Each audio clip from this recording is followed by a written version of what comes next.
네, 경찰이 오늘부터 보험 사기 특별 단속을 실시를 합니다. 그 가운데 기업형 사무장 병원을 집중 수사하겠다고 밝혔는데요. 실태가 어떤지 이분에게 좀 자세히 들어보겠습니다. 경찰 출신인 윤명성 한국보험범죄학회장 전화로 연결하겠습니다. 나와 계시죠?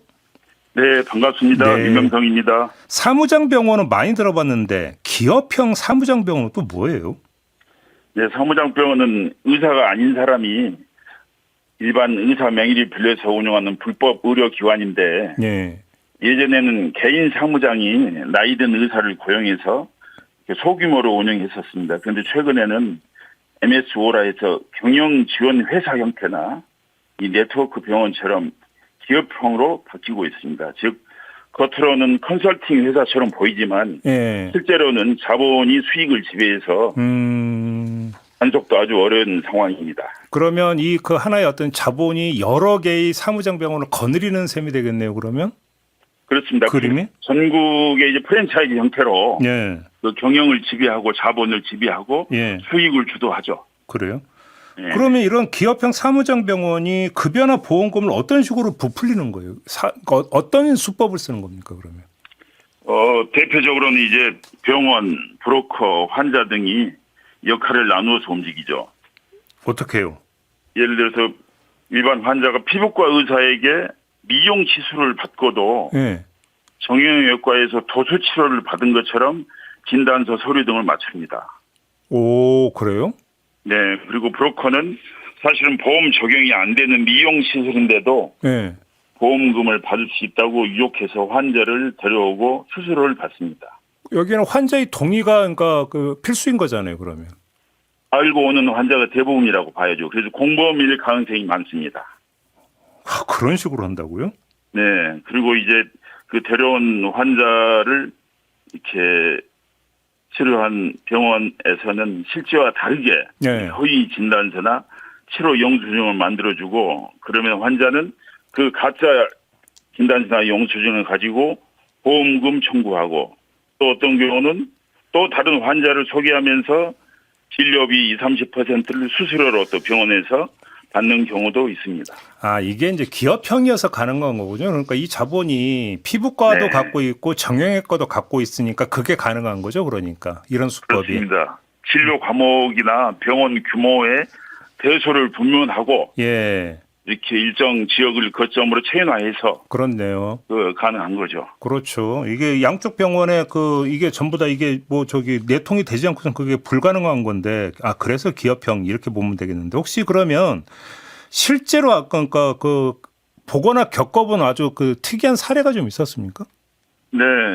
2024년에 예, 그 부산에서 있었던 사건입니다. 예, 여기는 의사, 브로커, 보험 설계사 등이 조직적으로 병원 운영했는데 이 일개층에 성형 미용 환자를 유치해서 실제로 다르게 도수 치료나 무좀 치료를 한 것처럼 허위 진료 기록을 만들어서 실손 보험금을 청구했습니다. 예. 그래서 약 20억 원을 편취했고 20억을? 예. 또 800여 명이 대규모로 환자가 적발됐습니다. 그래서 이 건에 있어서는 기억이 남는 게 우리나라 최초로 그 보험 사기 병원에 범죄 단체 조직죄를 적용해서 송치한 사례가 있었습니다. 아니, 적발된 환자만 800명이었다고요?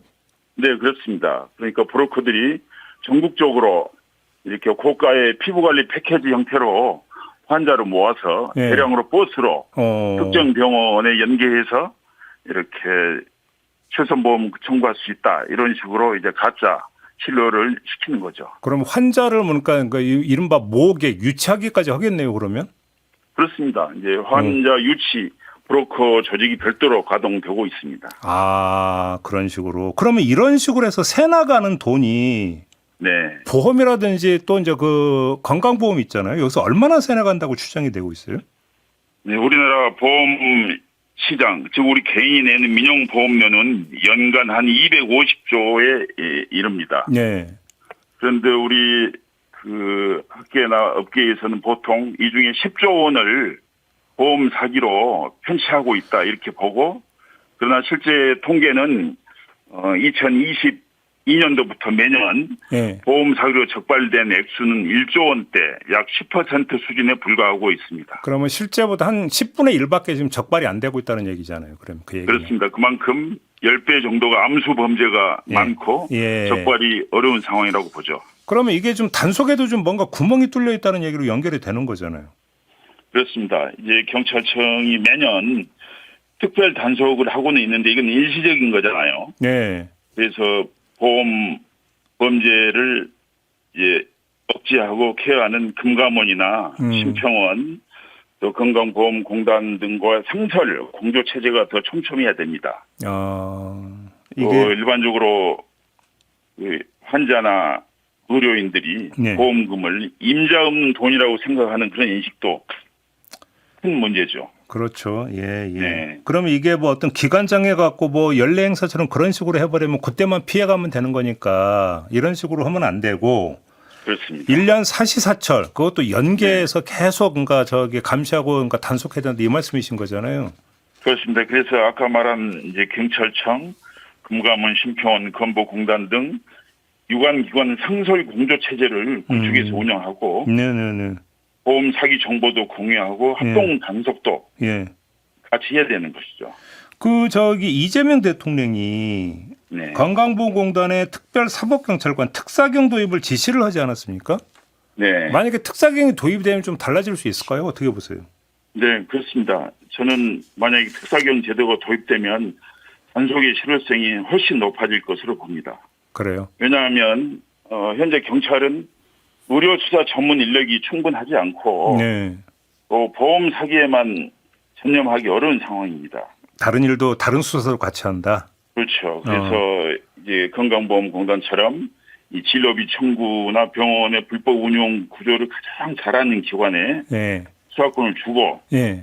또 수사 과정에서 경찰과 함께 병행수사를 한다면 단속의 실효성이 크게 올라갈 것으로 봅니다.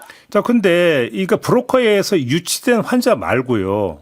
네. 일반 환자가 이용당하는 경우도 있을 수 있잖아요. 그럼 경우에 따라서는. 네. 그러면 일반 환자 입장에서 내가 지금 이용당하는 것 같은데라고 그러니까 이게 한번 감지해 볼 수 있는 뭔가 힌트라든지 단서 이런 게 있을 수 있을까요? 그렇습니다. 보통 사무장이 주던 병원에서는 이제 병원을 자주 이제 개원하고 폐원하고 의사만 바꾸는 그런데 환자 유치 노력이 적극적입니다. 그래서 의사가 직접 환자에게 어떤 상황을 설명하기보다는 네. 코디네이터라고 불리는 상담 실장이 네. 치료 방향을 주도하고 또 치료하기 전에 먼저 실손 보험이 들어있는지 묻고 예. 만약에 또 진료를 하게 되면 보가의 비급여 치료나 입원을 강하게 권유하고 또 일부는 치료하면 나중에 보험금 타서 환자에게 돌려주겠다. 이런 식으로까지 유인하는 경우 이건 사무장 불법 병원의 가능성이 매우 높겠다고 보겠죠. 그러면 일반 환자가 그런 얘기를 들어서 만약에 신고를 하면 네. 포상금을 받을 수 있습니까?